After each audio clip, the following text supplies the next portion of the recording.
A mysterious story of a cyber attack considered one of the biggest hacks in American history. An attack in which no ransom was demanded, and nothing was stolen. Only threats were made concerning a film. But why? Which film was this? What was in that film that caused a company to suffer losses of more than $100 million USD? Why did the company get sued by its own employees? Who was the GOP group? What does Guardians of Peace mean? What is it? Sony Pictures Hack 2014. The full story. Let's understand it. On 24 November 2014, at Sony Pictures headquarters in California, employees were following their normal routine. During a short break, some employees went to drink coffee, and after a little while they returned chatting and sat at their system. But as soon as they turned their systems on, they started seeing some glitches. Some systems seemed to be out of employees' control, and then suddenly a skull appeared on all computers, which frightened them. Panic swept every floor. Employees couldn't understand what had happened. Seniors started running around and immediately asked to regain control of the systems. But that was not possible because the next moment a message arrived that stunned everyone. The message said hacked by G. In other words, Sony Pictures systems had been hacked and the name of the group that had hacked them was GOP, which stands for Guardians of Peace. After that it said, "We warned you before but you didn't listen. This is only the beginning. We will not stop until our demands are met. We now have all your data and all your top secrets. You have only 3 days. Peace out." What Sony Pictures and the team had thought was just a software glitch turned out to be a real cyber attack, and the attackers were now threatening Sony Pictures. But the company brought in big hackers to try to revive systems and safely retrieve data from the attackers. That didn't help, so Sony Pictures had to inform forensic teams, authorities and government agencies, and the matter came into the hands of the FBI Federal Bureau of Investigation, which publicly said by the end of November that yes, it was a cyber attack. But who did it? From where? That was not clear. However, this was not something that happened suddenly. Rather, the attacks had actually started as a trial in November, while the real game began in the early weeks of December, when gradually Sony Pictures employees' professional and personal information began to be leaked on the internet. Their PII, personally identifiable information, started leaking, including their social security numbers. An SSN is actually a 9-digit number issued by the US government, used mainly for tax reporting, employment authority, and to track a person's contributions in the US Social Security system. Its purpose is to identify a person and to report their income information, which helps in getting loans and insurance, etc. It is issued only to US citizens or those permanently resident. In some cases it is also issued to foreign nationals, and this number is highly confidential.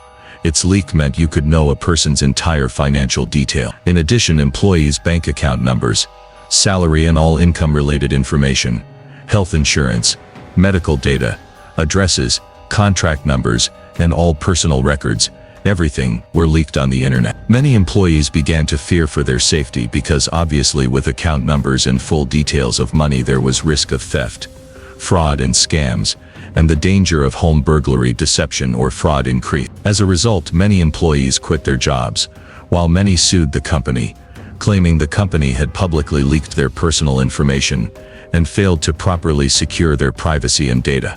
Later the company stated that they were trying their best, but by then many talented employees had slipped from their hands. The hackers did not spare seniors either.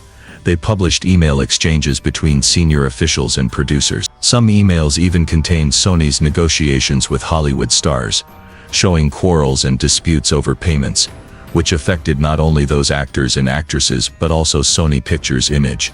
But the hackers did not stop there. They exposed Sony Pictures' entire strategy, from how a movie is made, to how it is released, how the studio considers film projects, who gets priority, how political pressure and business lobbying affect movies.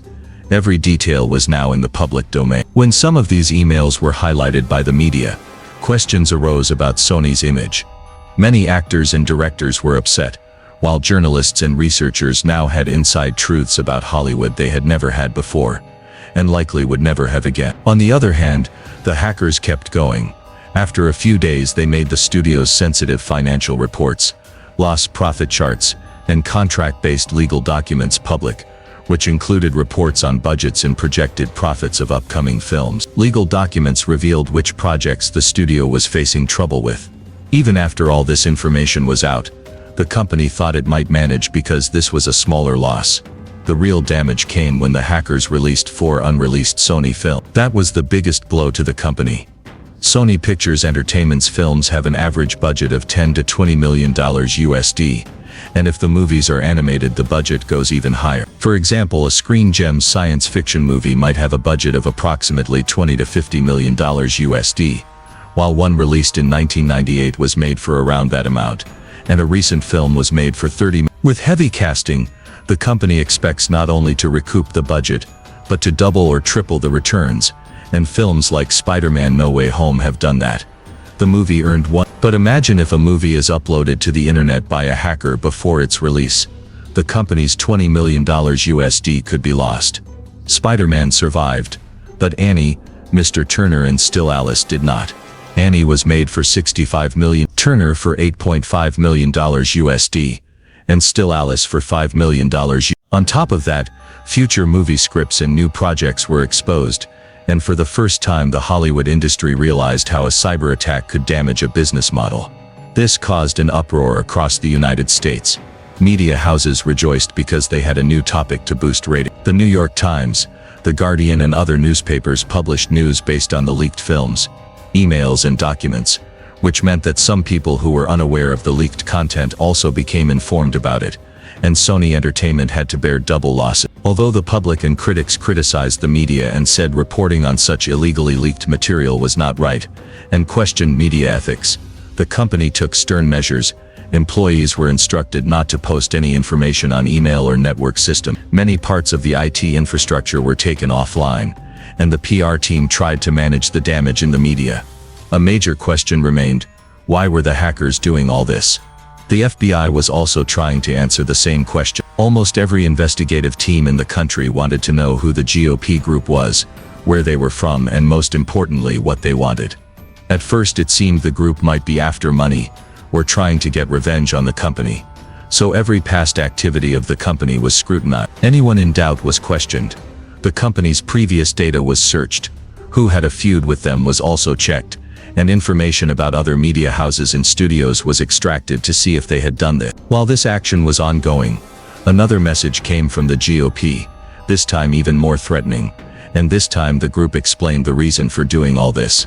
And the reason was only one move. The hackers did not ask for money, did not negotiate with any official, and did not demand any valuables.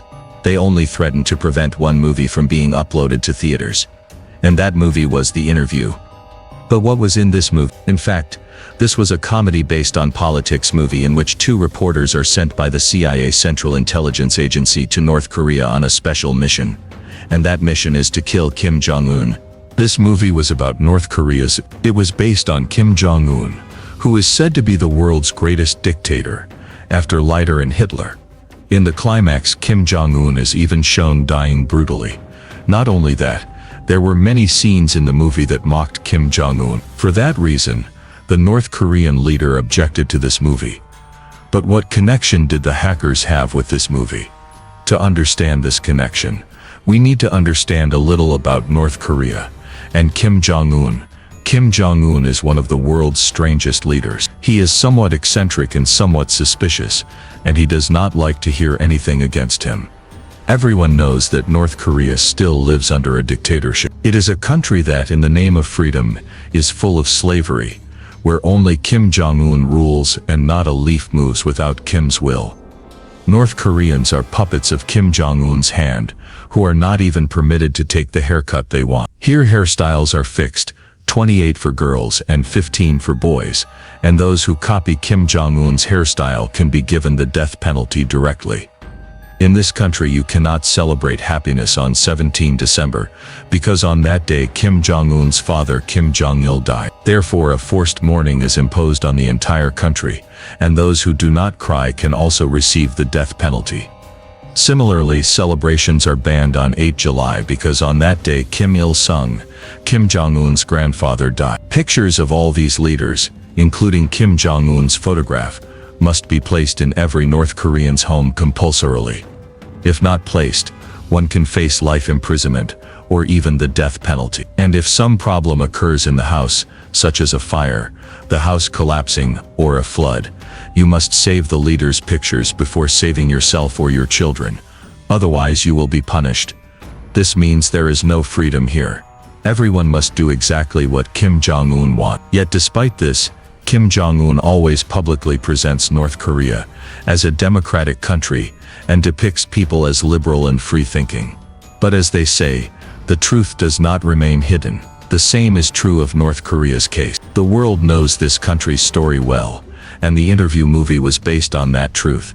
It was scheduled to be released in cinemas on 25 December 20. But before release, the GOP hackers made such threats that all of America They said that if the movie was released, there would be an attack in America, similar to 9. There would be explosions at every theater that screened the movie, and innocent people would die, and the owner of any theater that showed it would also lose his life. This caused panic in Sony Pictures offices.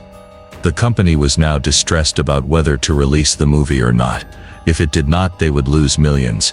If it did, it would increase the danger to the entire country. However, they did not give up, and acting prudently, they shut down every single system in the office. Power connections were completely cut, phone lines were cut, and employees had to take notes by hand. On the other hand, along with the FBI, the DOJ, that is the Department of Justice, also became involved in the case, and both investigations made it clear that these were not ordinary hackers, but professionals who had hacked Sony Pictures' entire system. In fact, they used a virus called wiper malware to hack. This is a virus that, as soon as it enters systems, steals all the data and then wipes the hard drives so nothing can be restored, forcing victims to comply with the hackers. After this malware was discovered, teams also said that this malware code matched previous cyber attacks on Sony Pictures, and this was the first time the FBI suggested the hackers might be from North Korea. As soon as North Korea's name came up, the whole world erupted. American President Barack Obama called it an unprecedented cyber attack, saying it was far more serious than vandalism, and he pointed the finger directly at Kim Jong-un, because he had already objected to the movie. He also accused Sony Pictures of an act of terror, and according to FBI reports, the hackers were not elsewhere, but were from North Korea. But as we said, in this country not even a leaf moves without Kim Jong-un's permission. So how could someone sit here and without Kim Jong-un's consent, hack the systems of a movie studio in California, USA? That seems impossible. Another reason Kim Jong-un was suspected was that the hackers made no demands. Instead, they threatened to unleash terror in America if the movie was released. They threatened bomb explosion. Clearly there must be some leader behind this, who had a strong allergy to the movie. And you can guess who that leader might be. But one question arises here. Is North Korea a poor country? The truth is that it does not have a solid source of income. Apart from coal and shellfish, almost nothing is exported. Imports are even worse. Because of the insistence on self-reliance, North Koreans cannot import much, and they must make everything they need: food, clothes, and other necessities within the country. Yes, crude oil and fertilizer are imported, but only out of necessity. In simple words, North Korea is an estranged country, one that the international community has pushed out. That is why it is called one of the most isolated nations on Earth. Poverty is widespread. Yet despite that, the country spends lavishly on nuclear weapons and experiments. That money does not come from exports or from tax-producing products, but from cyber attacks. The country has its own cyber army called Bureau 201, which is a major part of its Reconnaissance General Bureau, RGB, and carries out cyber espionage and finance-related crimes. The Lazarus Group, a notorious advanced persistent threat APT unit, is also linked to North Korea. APT has carried out many high-profile cyber attacks and has the capability to shake global cybersecurity systems. Then there is APT-45, another group Google Cloud has declared as North Korea's digital military machine. These groups contain hundreds of cyber experts and hackers who are constantly targeting banks, companies, and security agencies around the world. They are so expert that avoiding their attacks is considered nearly impossible. To prepare its hacking army, North Korea selects genius, advanced, and technology-interested students right from school. These young geniuses are trained in specialist high schools and grand people study houses, much like soldiers are trained at border posts. As children grow, Their training expands and they are sent to the country's top-funded institutions for advanced training, such as Pyongyang University of Science and Technology, Mirim College, and Kimchak University of Technology. Some talented hackers are even sent abroad, and more people try to join hacking because it is the easiest and best way to escape poverty. After basic education, youth often plan to enter this field, but not everyone gets in. Those who do are declared government warriors after training, and then they begin working for the government, assigned to the Cyber Science Bureau, or even more dangerous units such as Bureau. With Kim Jong-un's permission, these groups begin cyber attacks on different countries. The biggest example of this is 5 February 20. At around 7:45 a.m., staff arrived at the Central Bank of Bangladesh and slowly took their seat. On the 10th floor, there was a printer in the bank's main office that suddenly stopped working. Staff thought it was a routine small glitch, but it was actually a cyber attack. While the printer was malfunctioning, North Korean hackers were viewing and transferring the foreign funds deposited in the bank to their own accounts. As soon as staff and senior officers realized this, panic ensued. The government was alerted because transfers were happening rapidly and they could do nothing. The hackers had transferred approximately $80,000 in USD from the bank's deposits into their account. But then a technical glitch occurred, and the transfer stopped. Thus the bank's money was saved, but the bank and government became vigilant and strengthened cybersecurity. Yet no matter how much security you put in place, North Korean hackers find ways to steal money. From 2020 to 2021, North Korean hackers stole almost $400 million USD worth of cryptocurrency. And in terms of cryptocurrency theft, this country is at the forefront. Therefore, a large portion of this country's income comes from the illicit gains of cyber attacks. About 60 to 70% of North Koreans earn from this sector. And now the country's cyber army is becoming even more ferocious because they have obtained AI tools that help them become more active. Meanwhile, before 2014 there were already several cyber attacks in which North Korea was involved. So when the Sony Pictures attack occurred, and it was specifically aimed at one movie, not only the FBI but also the government said that the mastermind of this attack was North Korea, and the matter quickly became political. North Korea and the United States rarely see eye to eye, and the US had even imposed many economic sanctions. In such a situation, when the name of your enemy comes up, political figures also show their involvement. That's what happened here. From President Barack Obama to many politicians criticized North Korea and Kim Jong-un harshly. Kim Jong-un, meanwhile, acted as if it made no difference to him. GOP continued to deliver threatening messages to Sony Pictures, and this time theater owners received direct warnings that if they even tried to show the movie, the outcome would not be good. Therefore, major American theaters, such as AMC and Regal, the release itself was stopped, due to which the film suffered heavy losses at the box office.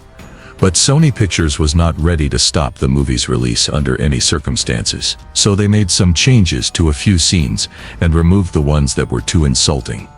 Along with that, they kept the movie on hold until the matter was resolved and extended the release date. Meanwhile, after the investigation, the FBI presented its technical report in which the IP addresses and server patterns were connected to previous cyber attacks, and some command and control servers were the same as those found in earlier North Korean cyber attacks. Some tools like the hard drive wiper also matched those old attacks that researchers had linked to the DPRK, the Democratic People's Republic of Korea. Based on all this evidence, it was confirmed that the attack had come from North Korea, and that perhaps Kim Jong-un himself had ordered it so that he could stop the movie and maintain his image as a good and peaceful leader in front of the world. Although Kim Jong-un's name was not openly taken, in December 2014, Barack Obama, in an official speech, clearly said that the attack on Sony Pictures was done by none other than North Korea and that they had evidence to prove it. Along with that, he said in a threatening tone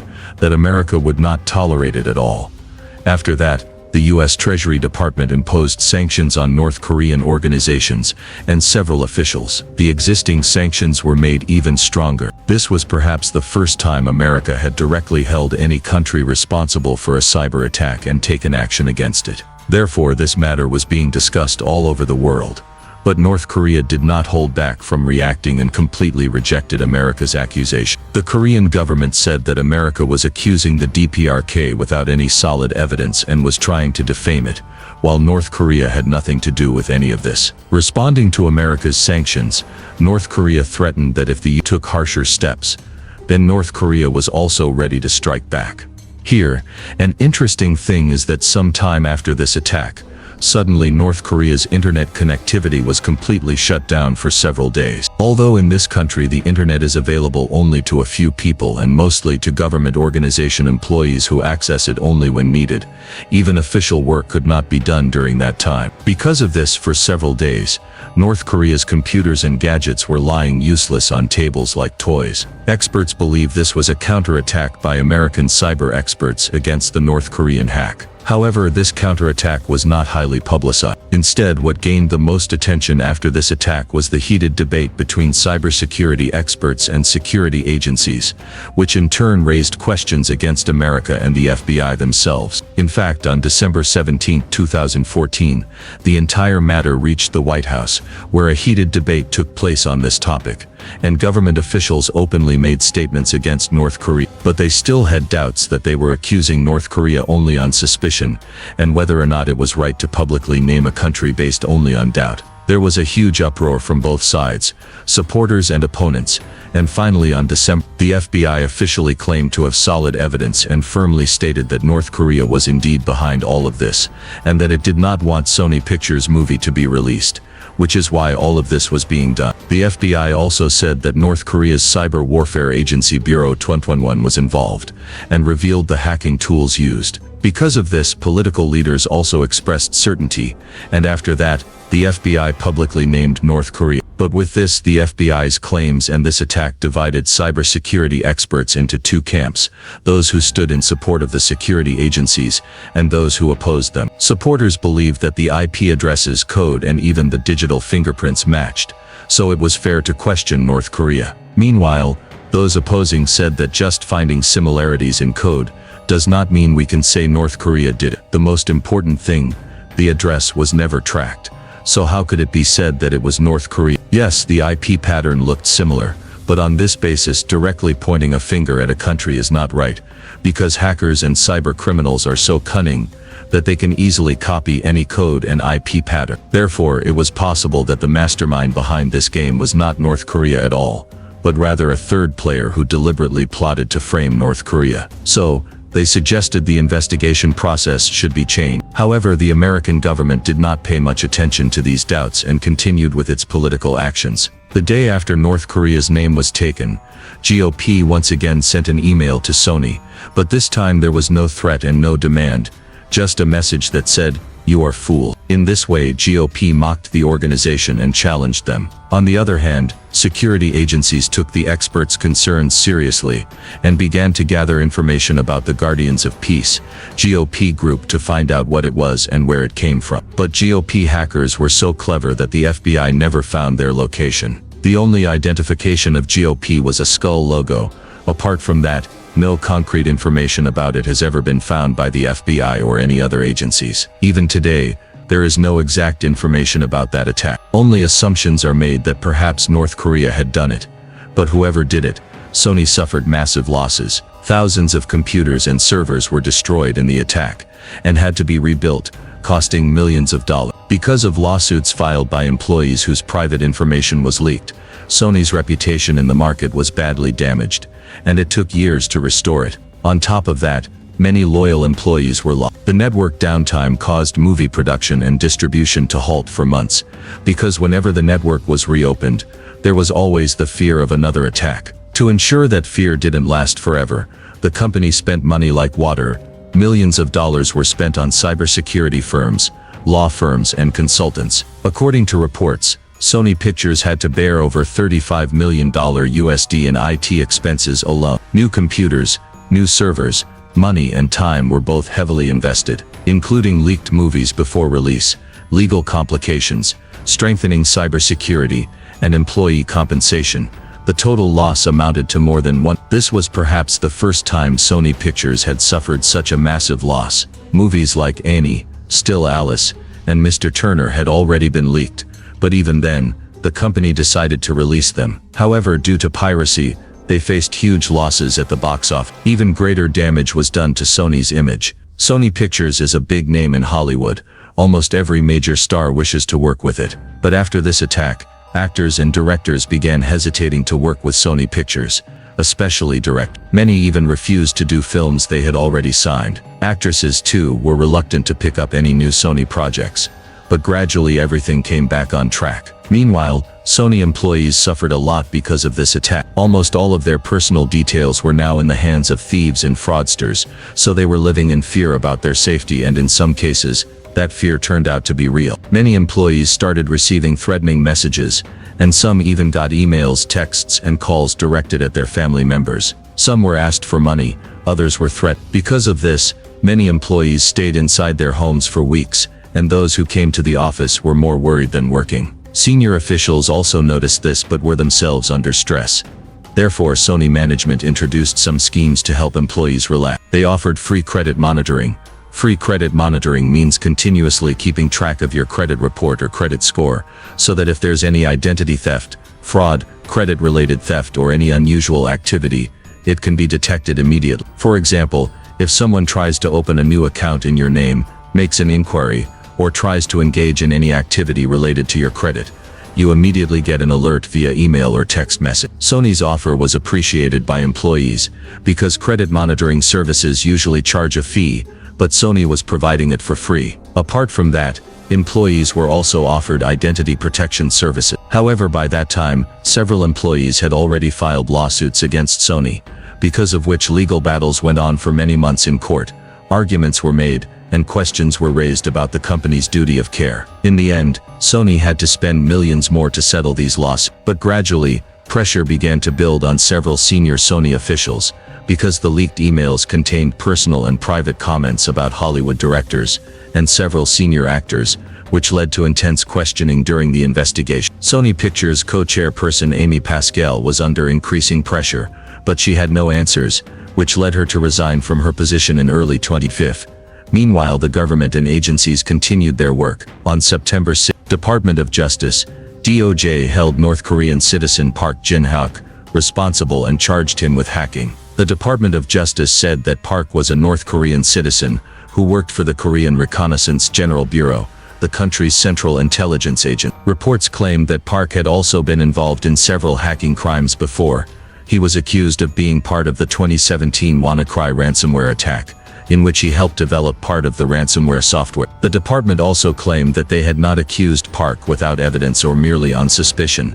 Rather, he had already been under suspicion, so he was monitored for several days, and when suspicion turned into certainty, Park's name was revealed. However, these accusations remained only accusations, because the agencies never found any solid evidence against Park or any North Korean citizen. Meanwhile, Sony Pictures had grown tired of media coverage, because the media was not limited to reporting on the hacking, but was also highlighting professional and personal information. As you know, where there's TRP, the media follows that road. Sony Pictures had boosted their TRP tenfold, so all the private and professional emails and messages were being showcased publicly. Even details like how much Sony earned or spent from each movie, or how scripts were written, were being covered on every channel. The company was now completely fed up with all this, so in December 2014, Sony requested that the media stop covering the hack, otherwise the company would be forced to take legal action. Call it a threat or a request.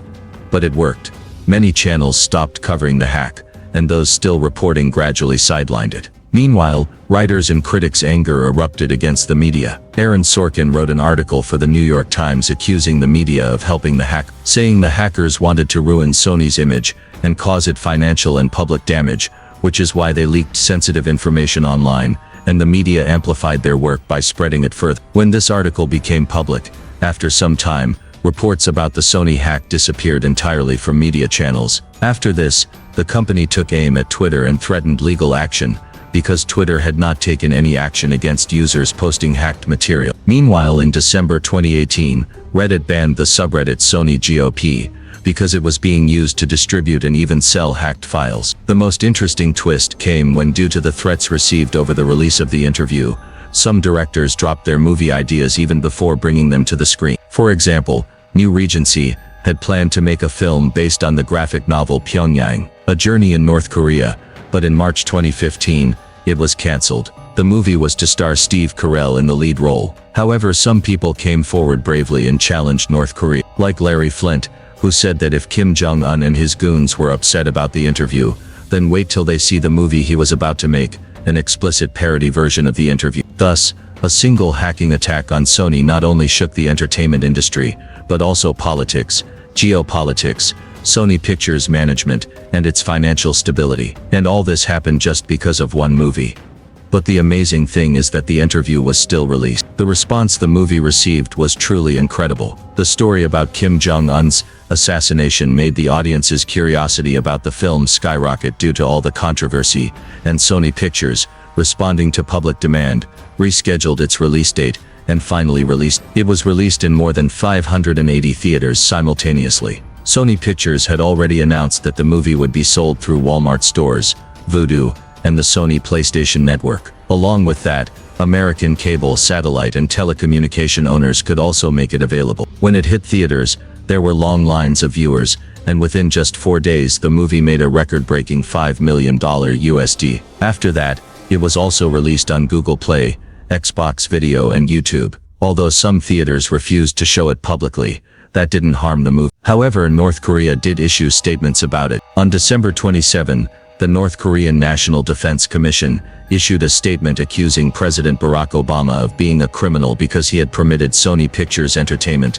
to release the film on all platforms, which he should not have allowed. From this, it was clear that North Korea was upset about the release of this movie, because no matter how Kim Jong-un behaves in his own country, he never wants his image to be tarnished abroad. So it's possible that the hacking of Sony Pictures was indeed done by North Korea. What do you think? Did Kim Jong-un really do all this, or was there some third player running the game in his name? Comment and tell us. If you liked the video, please like it, share it, and subscribe to the channel and press the bell icon for more such videos.